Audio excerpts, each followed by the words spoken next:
लोकसभा निवडणुकीचे वेळापत्रक जाहीर.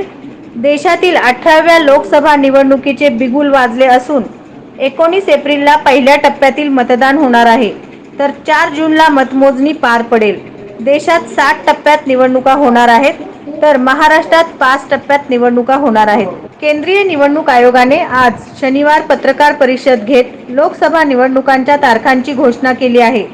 तर आता या घोषणेनंतर देशभरात आचारसंहिता लागू झाली आहे.